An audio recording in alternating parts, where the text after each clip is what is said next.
Toute l'actualité politique et parlementaire, c'est le journal de 19 h sur Public Sénat. Bonsoir à tous. Voici les titres de ce mercredi. Le nouveau psychodrame autour d'Eva Joly, enjointe de dire qu'elle votera bien François Hollande au second tour de la présidentielle. Sa candidature semble plus que jamais en danger face au tir de barrage du PS, mais aussi d'une partie d'Europe Écologie Les Verts. Invité du 19 h, Michel Sapin, chargé de la préparation du projet pour François Hollande et à ce titre négociateur de l'accord avec les écologistes. Vote des recettes du projet de finances par le Sénat de gauche qui s'en est donné à cœur joie. Le texte du gouvernement est fortement remodelé au nom d'une plus grande justice. La taxe soda passe à la trappe avant le retour du texte à l'Assemblée nationale.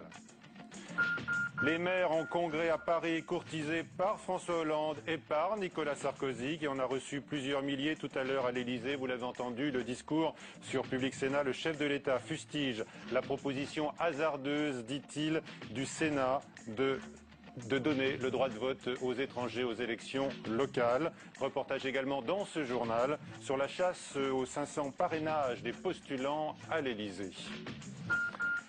À chaque jour, son grain de sable, voire sa bombe, Eva Joly, après avoir traité les amis de François Hollande d'archaïques, de marionnettes face au lobby nucléaire, la candidate écologiste a créé des secousses de force 10 aux aurores en refusant obstinément de dire qu'elle appellerait à voter Hollande au second tour. On l'écoute. Est-ce que vous appellerez, s'il est qualifié pour le second tour, à voter pour François Hollande qui s'est engagé à poursuivre la construction de l'EPR de Flamanville? Pour moi, la sortie du nucléaire est une vraie question. C'est une question morale, c'est une question industrielle aussi. Pouvez-vous répondre, Eva Joly, à ma question? Écoutez, pas là, non. Donc vous ne pouvez pas dire oui, je vais appeler à voter François Hollande s'il est qualifié pour le deuxième tour. Je ne me trompe pas d'ennemi. Mon objectif est de battre Nicolas Sarkozy. Pouvez-vous répondre à ma question? Appellerez-vous, s'il est qualifié au second tour, pourquoi vous ne demandez pas si François Hollande appellerait à voter pour moi? C'est comme si cette situation-là ne pourrait pas se produire. Bon, donc vous ne répondez pas à ma question. Les socialistes qui ont signé, faut-il le rappeler, un accord politique et électoral avec les Verts ont immédiatement exprimé leur colère et dans la foulée, l'eurodéputé Yannick Jadot a démissionné de sa fonction de porte-parole d'Eva Joly. Le temps d'un recadrage, la candidate a corrigé le tir dans un coup de fil à l'AFP pour déclarer ceci. Dans mon esprit, il n'y a jamais eu doute sur le fait que j'appellerai à voter pour François Hollande s'il est en tête de la gauche au premier tour. Je ne me trompe pas de combat, je veux battre Nicolas Sarkozy. Bon prince, François Hollande a retenu la version finale de la pensée d'Eva Joly, le candidat socialiste rencontré au déjeuner des élus républicains par Sandra Cerqueira. Moi, je veux rassembler. Rassembler au premier tour le plus grand nombre d'électeurs et au second, celles et ceux qui veulent le changement. Les écologistes veulent le changement, ils seront au second tour. Et Eva Joly, après quelques moments, a dû dire ce qu'elle avait à dire, c'est-à-dire la bonne phrase. Voilà, fin du psychodrame du jour, accusé par Daniel Cohn-Bendit de faire les mauvais choix politiques. Eva Joly est soutenue par Dominique Voynet et Alain Lipietz qui ont connu la fournaise présidentielle du côté des Verts. Le second d'ailleurs avait dû jeter l'éponge en 2002 et céder sa place à Noël Mamère. La candidature d'Eva Joly est-elle en grand danger, comme il le dit? En tous les cas, l'enquête auprès des militants d'Europe Écologie Les Verts d'Alexandra Collineau. La candidate des Verts est en mauvaise posture, mais pas de quoi affoler la base des militants. Dans les bureaux des comités locaux, l'ambiance est très calme. Les militants soutiennent indéfectiblement leur candidate. Les militants sont confiants, ils ont confiance en Eva Joly. Nous avons un bon programme. Eva Joly le porte de façon forte. Elle se déplace dans toute la France, elle rencontre les militants. Il y a un vrai contact, un vrai travail. Et vraiment, on va faire cette campagne gaiement. Je n'ai pas peur pour la suite de la campagne. Je crois que les choses, la dimension du temps est une dimension essentielle pour tout projet. Eva Joly a été élue par près de 60% des militants pour se présenter à la présidentielle. Pour l'équipe de campagne, ce score légitimise à lui seul la candidate. Eva Joly est une candidate plus que légitime. Jamais aucun des candidats écologistes n'a reçu un tel soutien. Elle continuera à être celle que les militants ont choisie, une candidate la tête haute, déterminée, franche, dont la parole peut parfois déranger. Pas question donc de remplacer Eva Joly. Au sein du parti, on félicite son franc-parler et sa persévérance, tout en admettant qu'il faudra la recadrer. La direction du parti se réunit ce soir pour envisager quelques réajustements. Voilà pour l'avis des militants donc, et la question vous est adressée par le nouvelobs.com, le partenaire du 19h. Eva Joly va-t-elle, selon vous, rester la candidate d'Europe Écologie Les Verts? Et vous répondez non à une forte majorité, donc 70%. L'UMP, de son côté, ironise et va lancer une campagne d'affichage contre l'accord entre les Verts et le Parti Socialiste, alors que François Bayrou considère que ce grand désordre ne présage rien de bon pour le pays. De vifs affrontements aujourd'hui entre antinucléaires et forces de l'ordre près de Valognes dans la Manche. Un train de déchets nucléaires allemand retraité a quitté l'usine d'Areva. Il va poursuivre son trajet, quelques 1500 km. 12 militants ont été interpellés. Un fourgon de CRS a brûlé non loin des voies. Première partie du budget adopté aujourd'hui au Sénat. La gauche a voté sous forme d'amendement contre l'UMP et les centristes près de 30 milliards d'euros de recettes nouvelles pour l'État. Elisa Bertolomé. C'est un véritable détricotage du PLF que la gauche sénatoriale a opéré. Elle s'est attaquée aux mesures phares mises en place durant le quinquennat de Nicolas Sarkozy.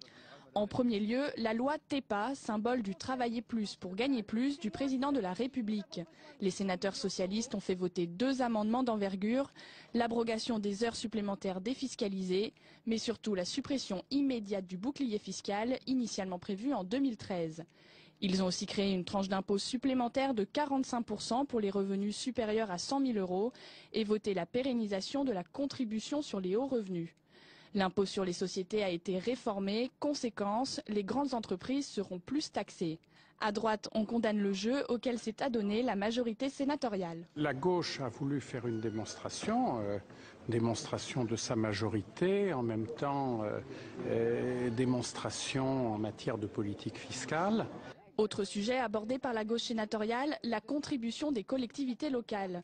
Le Sénat a dit non à l'effort de rigueur de 200 millions d'euros demandé aux collectivités. Enfin, la taxe sur les boissons sucrées et les sodas, mesure du premier plan de rigueur de François Fillon, a été supprimée. Le PS a estimé que cette taxe n'entrait pas dans le plan national nutrition santé. Le travail des sénateurs n'est pas terminé. Ils s'attaqueront dès demain à l'examen de la deuxième partie du PLF, celle consacrée aux dépenses. Pour Valérie Pécresse, le choc fiscal voté aujourd'hui par la gauche serait une récession programmée et briserait notre croissance. La ministre du Budget sera l'invitée de Sonia Mabrouk à 22h. François Hollande devant les élus républicains et socialistes, Nicolas Sarkozy devant les maires qui ont bien voulu venir l'écouter tout à l'heure à l'Elysée. Ceux qui le soutiennent, les 2 candidats sont donc en grande opération séduction à l'occasion du congrès des maires de France. Le chef de l'État, dont on a donc suivi le discours en direct tout à l'heure, a réagi à la proposition des socialistes de faire voter les étrangers extracommunautaires aux élections locales. Et il a été très sévère avec le projet des socialistes. Une telle proposition me semble hasardeuse. Parce qu'elle présente... Je voudrais terminer parce que c'est un sujet extrêmement important. Elle me semble hasardeuse parce que cette proposition risque de diviser profondément les Français au moment où, plus que jamais, nous avons besoin de les rassembler. Chacun peut avoir ses convictions et de ce point de vue, il n'y a aucun délit d'idée, naturellement. Voilà, et la première réaction à suivre de mon invité ce soir, Michel Sapin, donc chargé du projet de François Hollande et qui soutient cette initiative de ses collègues sénateurs. Le Congrès des maires de France est en tout cas évidemment cette année un terrain de chasse. Les élus sont courtisés par les postulants à l'Elysée. Ils sont en quête des 500 parrainages, mais ils se font généralement tirer l'oreille, comme l'a constaté Aurélien Romano. C'est l'écharpe la plus recherchée, porte de Versailles, aujourd'hui. Au Salon des maires, le dernier avant la présidentielle, voilà la phrase la plus entendue. Envoyez-moi des parrainages. On m'en manque pas beaucoup, mais... On vient vous voir pour vous demander de nous permettre de vivifier le débat. Vous avez raison. Encouragez donc votre maire à parrainer pour moi. Tous les candidats sont là, au point que certains se croisent sur le salon. Vous en manquez beaucoup ? on a dépassé la centaine, on pense aujourd'hui. On est vrai, alors. C'est voilà. bien. Je souhaite que vous ayez vos signatures. Je souhaite que vous les ayez aussi. Médiatique avec une forêt de caméras ou plus confidentielle avec un stand et des tracts, chacun sa méthode. Il ne faut pas venir ici pour demander au maire de signer en quelques secondes. Je pense qu'ils ne le font pas, mais quand on a une stratégie bien rodée, c'est-à-dire qu'on vient ici pour faire passer son message, pour dire les 2-3 éléments importants de son programme et prendre rendez-vous, ça marche. Entre les stands de service aux collectivités, au détour d'une allée, tous cherchent le sésame, qui permet d'aller plus loin dans la course à la présidentielle, le parrainage de maire, une signature qui n'est pas évidente. Je donne de parrainage à personne. Il faudrait que ce soit comme tout vote, ça devrait être secret, ça ne devrait pas être inscrit. Anonymiser les soutiens, c'est l'idée défendue par Marine Le Pen. La candidate du Front National fustige la difficulté d'obtenir ces 500 signatures. Les équipes de campagne sont fortement mobilisées pour obtenir la promesse de soutien des maires, un lobbying important qui agace certains élus. Un petit peu harcelé quand même, ouais. Moi ça fait 3 fois, je ne citerai pas le nom du candidat, ça fait 3 fois que je me fais emmerder chez moi à 21h30. Convaincre sans énerver, les candidats ont jusqu'au 16 mars pour obtenir tous les sésames. Pour tous, le compte à rebours est lancé. Avec nous donc Michel Sapin, chargé de la préparation du projet pour François Hollande. Bonsoir. Bonsoir. Merci d'être avec nous. Vous avez entendu, vous n'étiez pas à l'Élysée évidemment, vous avez entendu il y a un instant Nicolas Sarkozy qui juge hasardeuse la proposition des sénateurs socialistes d'accorder le droit de vote aux étrangers non européens aux élections locales. Que répondez-vous au chef de l'État? D'abord qu'il faudrait qu'il soit cohérent avec lui-même. Parce que cette proposition, il l'a lui-même déjà faite, il y a de cela quelques années. Et il l'avait faite avec des arguments bons.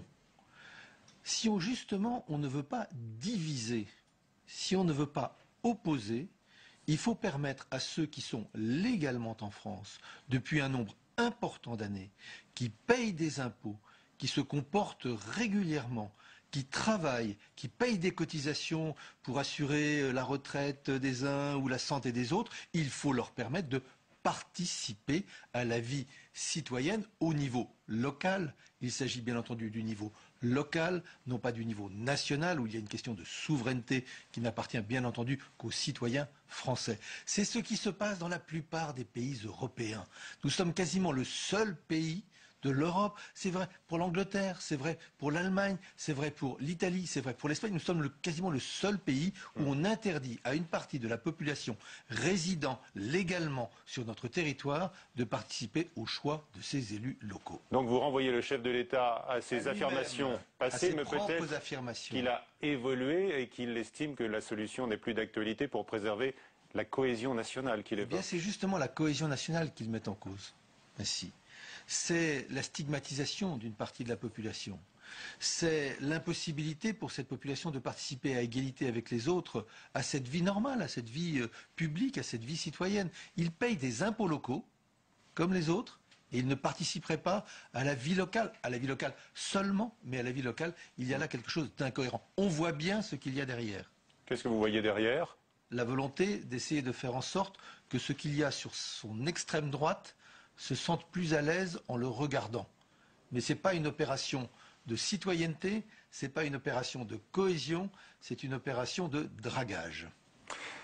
En tous les cas, voilà un nouveau point de friction dans la campagne de la présidentielle. Michel Sapin qui est bien engagé. Aujourd'hui, donc, on l'a constaté, il a fallu tordre le bras à Eva Joly pour qu'elle dise franchement qu'elle votera, franchement, on ne sait pas d'ailleurs, qu'elle votera en tout cas Hollande au second tour. Décidément, le psychodrame, d'aucuns d'ailleurs parlent de bouffonnerie, se poursuit avec les écologistes. Je pense qu'il faut toujours, dans la vie politique, s'en remettre à quelques grands principes. Et il y a un principe, c'est celui de la clarté. Et je pense qu'on a toujours intérêt, quand on signe un accord, d'être clair sur ce qui nous réunit ou sur ce qui nous oppose, et quand on est dans un camp politique, sur ses choix politiques. Et donc la clarté, elle est très simple. Quand on est de gauche, on vote au deuxième tour pour le candidat de gauche présent à ce deuxième tour. C'est vrai pour toutes les élections, c'est plus vrai encore pour l'élection présidentielle. Elle a manqué de clarté. Oui. Je crois qu'il y a un peu plus de clarté ce soir. En tous les cas, elle a attaqué fort quand même, marionnette archaïque pour l'entourage de François Hollande, vous donc, et puis elle a poursuivi ce matin sur le thème de la morale, de l'éthique. Est-ce que vous vous sentez visé? Je le rappelle, vous avez été le négociateur pour François Hollande. La morale et l'éthique, c'est la clarté en politique. Oui. Donc la première des morales, scandaleux, et c'est pour ça qu'elle en appelle à l'éthique. La première des morales, c'est cette clarté. Et la deuxième des morales, c'est de respecter ses partenaires. Oui. Respecter ses partenaires. Mais je crois qu'elle y a manqué. Oui. Je crois qu'aujourd'hui, elle est sur la voie de cette clarté nécessaire. Alors je vois bien à quoi vous faites allusion. Elle juge qu'il y aurait eu des pressions, oui. Je ne sais trop quelles pressions. Le lobbying d'Areva. Moi-même ayant participé à cette négociation, je ne sais pas ce que c'est que le lobbying d'Areva. Je n'en connais pas la tête, je n'en connais pas la couleur, je n'en connais pas la voix. Par contre, je sais ce que c'est que la liberté de la discussion, je sais ce que c'est que la démocratie, je sais ce que c'est que le débat, dans la clarté. La clarté. Vous parlez de clarté beaucoup, Michel Sapin. Un mot encore sur le droit de vote des étrangers aux élections locales. François Mitterrand l'avait inscrit dans son programme. Il ne l'a pas fait. François Hollande le fera-t-il? Comme vous le savez, ça nécessite, et c'est pour ça que les choses ont bougé, qu'il y ait un vote conforme du Sénat. Cette fois-ci, le Sénat étant à gauche, a pu voter ce principe-là. L'Assemblée nationale est à droite, elle ne le fera pas. Mais le jour où les deux assemblées, Sénat et Assemblée nationale, seront de gauche, ce principe pourra être posé. Ça n'était pas le cas auparavant. En tous les cas, on le voit, l'UMP et Nicolas Sarkozy ne vont pas vous lâcher. Et le candidat Hollande non plus, bien sûr, sur le nucléaire. On ne les lâchera pas non plus. 1 million de tracts de l'UMP, 150 000 affiches contre le marchandage qui menace 400 000 emplois, dit le parti majoritaire. Et puis le chef de l'État se rendra à la centrale du Tricastin vendredi. Est-ce que François Hollande, lui, ira dans une centrale nucléaire? Ça ne le gênerait absolument pas. Est-ce que c'est préprogrammé? J'en sais rien, mais ça ne le gênerait absolument pas. Parce qu'il faut sortir de ce débat grossier, de ce débat caricatural. On a l'impression qu'il y aurait d'un côté les pour et de l'autre côté les anti. Et moi j'en reviens à la position de François Hollande, celle qui est parfaitement cohérente avec l'accord qui a été signé entre le Parti socialiste et le Parti des écologistes. Cette position, elle n'est pas de dire qu'il faut sortir du nucléaire, elle n'est pas de dire le nucléaire est mal, elle est de dire cette position, aujourd'hui nous sommes trop dépendants du nucléaire. 75% de la production d'électricité dépend du nucléaire. Nous sommes le seul pays au monde à dépendre à ce point de l'énergie nucléaire. Ça n'est ni le cas des États-Unis, ni le cas de la Grande-Bretagne, ni le cas de l'Italie, ni le cas du Japon dont on parle tant, qui n'est qu'à 35% de production d'électricité par le nucléaire. Et cette dépendance par rapport au nucléaire, elle pose quelques problèmes. Elle a des avantages aussi pour l'industrie. Elle paye moins cher son électricité. Elle paye moins cher. Il faudrait voir si elle paye moins cher durablement. L'énergie, en l'occurrence électrique, ne cesse d'augmenter. Et quand on va arriver à la fin, et c'est programmé par les ans qui passent, de telle ou telle usine ou telle centrale, il faudra bien la démonter. Et la démonter, ça va coûter très cher. Et ça sera forcément intégré dans le prix de l'électricité. Donc il n'y a pas d'un côté ceux qui voudraient de l'électricité pas chère et de l'autre côté ceux qui voudraient une électricité chère. Mais le fait de s'être polarisé sur la seule énergie nucléaire fait qu'en France, il n'y a pas d'industrie de l'énergie renouvelable. Cette industrie s'est créée en Allemagne, en Espagne. Vous savez combien il y a d'emplois créés sur la filière des économies d'énergie et de l'énergie renouvelable en Allemagne? Plus de 300 000 emplois. Eh bien, nous nous sommes privés en France de 300 000 emplois parce que nous nous sommes polarisés uniquement sur la question du nucléaire. Donc il ne s'agit pas d'avoir des diables, d'avoir un diable nucléaire. Il s'agit simplement d'avoir une politique équilibrée qui nous permette de créer des emplois, de créer de nouvelles filières industrielles qui sont des filières d'avenir. Que répondez-vous à l'interrogation de l'Express cette semaine? François Hollande est-il un vrai patron? Il l'est. Vous le confirmez? Il l'est. Il s'est imposé, c'est vu. Bien sûr, il l'est. Il s'est tranché et il s'est tranché, il tranchera de plus en plus. Et si quelqu'un se pose une question, il aura très rapidement les réponses à ces questions. En tous les cas, les attaques redoublent et fusent. Claude Guéant, cet après-midi, a vu dans l'accord PS vert, que vous avez donc négocié, Michel Sapin, une phrase qui conduirait, dit-il, à l'abaissement de la France à l'ONU avec l'attribution du siège de la France à l'Union européenne. C'est du n'importe quoi. C'est ce que dit le texte? Non, bien sûr que non, c'est du n'importe quoi, du grand n'importe quoi, comme nous y habituait M. Guéant. Donc comme il ne sait pas lire, je ne vais pas lui recommander de lire cet accord, il finirait par trouver encore d'autres problèmes qu'il inventerait lui-même. Donc c'est pas la peine qu'il s'évertue à cela. Non, ce qui est proposé, c'est une politique que D'ailleurs, la France mène depuis longtemps, c'est de promouvoir une politique étrangère de l'Europe et de faire en sorte que l'Europe, un rééquilibrage de l'ONU, et que l'Europe en tant que telle puisse être présente au Conseil de sécurité sans pour autant, bien entendu, priver la France. Vous ne pouvez pas abandonner troquer le siège de la France. On ne troque rien contre rien. On cherche simplement, il me semblait que c'était une politique qui pouvait nous rassembler, de faire en sorte que l'Europe en tant que telle pèse plus dans la politique internationale. Peut-être que si l'Europe pesait plus, on arriverait à résoudre des problèmes comme par exemple le Proche-Orient qui pèse sur la paix ou sur les guerres dans tel ou tel point du monde parce qu'elle n'est pas résolue cette question depuis si longtemps. Nous avons besoin d'une Europe qui pèse plus économiquement, financièrement et aussi du point de vue de la politique étrangère. Est-ce qu'une jurisprudence est apparue à Bercy quand François Baroin affirme qu'il n'y aura aucun licenciement dans les entreprises où l'État est présent? Est-ce qu'il faut le croire? Est-ce que vous diriez la même chose, Michel Sapin? Écoutez, moi j'ai entendu le chef de l'État aller dans telle aciérie de Lorraine, Gandrange, pour dire jamais ça ne fermera. Il y est retourné une deuxième fois en disant je protégerai les emplois. Et là, l'État n'est pas présent. Il n'y est pas retourné une troisième fois parce qu'il n'y avait plus d'emplois. Donc ce type de promesse, dans ces périodes-là, on sait ce que ça vaut, pas grand-chose. L'UMP a esquissé un projet, vous l'avez entendu hier à Lambersart, notamment avec une dose de TVA sociale contre les délocalisations. Et il s'agit donc d'alléger les charges sur les salaires. Et on avait entendu Manuel Valls, qui fait partie de votre équipe, de l'équipe autour de François Hollande, dire exactement la même chose durant la campagne. Est-ce que ça, c'est une piste à explorer, selon vous? Non, c'est une mauvaise piste. Ça n'est pas celle qu'a proposée François Hollande dans la campagne des primaires, et ça n'est pas une proposition qu'il poussera en avant. Pourquoi? Parce qu'aujourd'hui, de la TVA en plus, c'est du pouvoir d'achat en moins.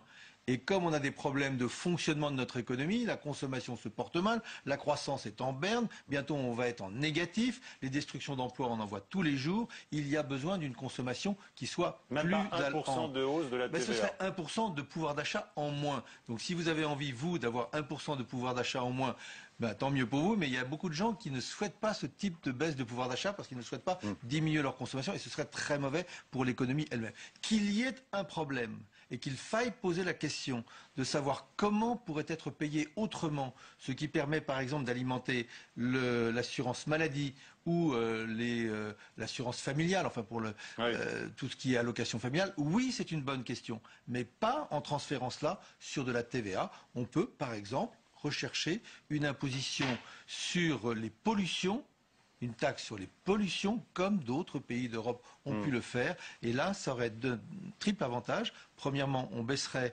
le poids des cotisations sur le travail. Deuxièmement, on alimenterait de manière durable les régimes sociaux. Et troisièmement, on lutterait contre la pollution. Les 35 heures rattrapent aujourd'hui les hôpitaux et qui croulent, découvre-t-on, sous plus de 2 millions de journées de RTT qui ont été accumulées par le personnel. Des négociations s'ouvrent au ministère de la Santé pour trouver une solution. Il y a urgence car le système du compte épargne-temps arrive à échéance. Alors je vais vous interroger sur les 35 heures auxquelles s'attaque à nouveau l'UMP. Juste après ce reportage de François Goulin à l'hôpital Ambroise Paré. Cet après-midi, il s'est rendu donc à Boulogne-Billancourt. Voilà 10 ans que Thierry cumule des RTT sur son compte épargne-temps. Le problème pour cet infirmier, impossible de poser ses jours de repos. Les services de l'hôpital Ambroise Paré où il travaille sont débordés et les effectifs très limités. Peu de jours de congé, travail en flux tendu, un dangereux cocktail qui met en péril la qualité des soins, selon ce représentant du personnel. Le service aux patients mérite plus que des soignants fatigués, éreintés, en bout de course, proches de la dépression, parce que pour soigner les autres, il faut déjà être bien soi-même, et à ce moment-là, on peut bien soigner les autres. D'autant que les salariés de l'hôpital n'ont pas le choix dans la date des RTT, la fin de l'année approchant et l'échéance des 10 ans d'existence du compte épargne-temps pousse la direction de l'hôpital à encourager le personnel à liquider les jours cumulés. J'ai voulu poser des RTT, on m'a imposé des RTT en fait. On m'a carrément imposé des RTT. Cette semaine-là, vous prenez vos RTT, c'est tout, ça se passe pas autrement. Payer les RTT, la solution est envisagée, mais pas question pour les salariés d'être floués. le personnel serait probablement assez partant pour qu'on puisse payer ces heures, mais à un taux horaire décent, c'est-à-dire pas comme ce qui a été proposé en 2008 qui correspondait à 15 € de la journée. Pas de réponse du côté de la direction de l'hôpital sur un possible financement des RTT, pas avant la fin des négociations en cours avec le ministère de la Santé. Pendant que les salariés de l'hôpital public s'interrogent sur leurs conditions de travail, les cliniques privées, elles, profitent de la situation pour tenter de débaucher les médecins en posant des tracts sur leur pare-brise. Alors, est-ce que vous reconnaissez quand même les effets pervers des 35 heures? Là, au moins, à l'hôpital, Michel Sapin. C'était il y a 10 ans. Oui, mais là, il y a la facture qui se présente aujourd'hui. L'effet pervers, c'est quoi? Et l'État ne pas payer. Quelle est votre solution? Voilà. L'effet pervers, c'est qu'aujourd'hui, il n'y a pas les moyens. S'il y avait les infirmiers et les infirmières nécessaires, il n'y aurait pas ce problème-là, il n'y aurait pas cette difficulté-là. S'il y avait éventuellement, même dans le cadre des dispositions récentes, les moyens de payer ces 35 heures, il n'y aurait pas cette difficulté-là. Donc ne mettons pas sur le dos d'il y a 10 ans des problèmes qui sont causés aujourd'hui par la baisse des moyens de l'hôpital. Écoutez, sur ce sujet, en tous les cas, l'interpellation du sénateur UMP Philippe Dallier au micro de Nathalie Guillouard. Il s'adresse à vous. Michel Sapin, bonsoir. J'aurais souhaité vous interroger sur une question d'actualité, en tous les cas que l'UMP souhaite remettre d'actualité, c'est la question des 35 heures. Lorsque la loi a été adoptée, l'idée était de dire on peut partager le travail, ça va créer de l'emploi. Est-ce que 10 ans plus tard, et un peu plus, vous pensez toujours la même chose? Et que pensez-vous de l'idée d'appliquer à la fonction publique? C'était la décision de l'époque, les mêmes règles que dans le privé. On voit les conséquences que ça a, notamment dans la fonction publique hospitalière où on est incapable de le gérer. Donc j'aimerais avoir votre sentiment sur la manière dont cette réforme a été votée, conduite et peut-être la manière d'en sortir aujourd'hui. Michel Sapin, C'était il y a 10 ans. Oui. Enfin, même il y a 12 ans, parce que c'était en 2000. C'était il y a 12 ans. Pas d'autocritique. Mais c'est très étonnant. Mais pourquoi alors n'a-t-elle pas été supprimée, cette loi sur les 35 heures, puisqu'elle aurait autant d'inconvénients? Pourquoi même a-t-on mis en place un système très coûteux, d'ailleurs les sénateurs ont voté la suppression, d'encouragement aux heures supplémentaires? S'il y a des heures supplémentaires, c'est bien parce qu'il y a une limite d'âge qui est à 35 heures. Toute heure supplémentaire au-delà de 35 heures, donc, ce pas sont... question de toucher à la durée légale. Heures supplémentaires. D'ailleurs, l'UMP ne veut pas y toucher, d'ailleurs. Donc, si l'UMP propose la suppression des 35 heures, ça veut dire très simplement qu'il faudra que les Français travaillent plus en étant payés moins. Si c'est ça le projet de société du président de la République, alors allons-y, on va pouvoir s'amuser dans le combat. Est-ce que vous vous réjouissez du travail de vos collègues sénateurs de gauche qui ont donc complètement détricoté le projet de budget? Vous avez entendu la réponse de Valérie Pécresse qui estime que les mesures votées de 30 milliards supplémentaires d'impôts amèneraient à une récession programmée. Oui. Mais le terme de détricoter que vous utilisez n'est pas juste. Comment on va dire alors? Une construction. Non, mais détricoter, c'est en soi déjà un jugement porté sur le travail des sénateurs. C'est la construction d'un nouveau budget. Et c'est démontrer qu'il est possible de lutter plus contre les déficits, tout en trouvant des moyens qui sont des moyens justes. Dans les 30 milliards, nous les défendons budget après budget, cette suppression. À ceux qui disent dans ces 30 plus d'impôts, toujours plus d'impôts. Mais le plus d'impôts, c'est ce qui se passe aujourd'hui avec les taxes qui ne cessent de se cumuler, qui font 11 milliards d'impôts cette année. On en prévoit encore une dizaine de plus l'année prochaine. Donc le gouvernement, aujourd'hui, prévoit une vingtaine de milliards d'impôts supplémentaires payés par tout le monde. Les 30 milliards en question, ce sont des milliards payés par quelques-uns, ou payés au profit de quelques-uns. Quand c'est la suppression du bouclier fiscal, quand c'est la suppression de la baisse de l'impôt sur la fortune, quand c'est la suppression de l'encouragement aux heures supplémentaires, on vient d'en parler là, ce sont des dépenses inutiles qui sont supprimées par les sénateurs et ce sont des recettes nouvelles qui vont permettre de lutter contre les déficits. Il y en a assez de ces déficits qui sont dus à des baisses d'impôts ciblées au profit des plus aisés des Français et qui sont financés uniquement par l'emprunt. Merci Michel Sapin et Valérie Pécresse sera l'invité du journal de 22 h ce soir avec Sonia Mabrouk. Bonsoir à tous, à suivre sur la chaîne parlementaire Assemblée nationale. Question d'info, bonsoir.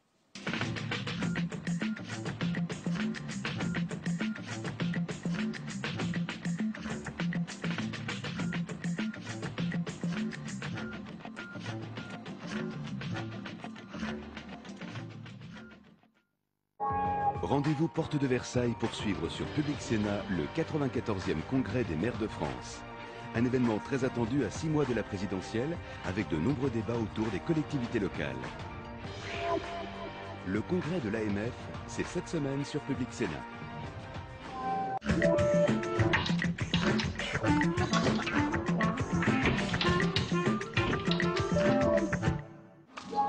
a vécu une belle histoire d'amour qui a mal tourné.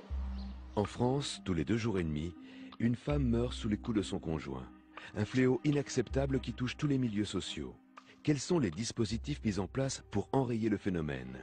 Si la justice entendait les gens en détresse, je pense qu'on arriverait à gérer certaines situations graves. Violence conjugale, un documentaire de Laetitia Moreau, samedi à 15h15 sur Public Sénat.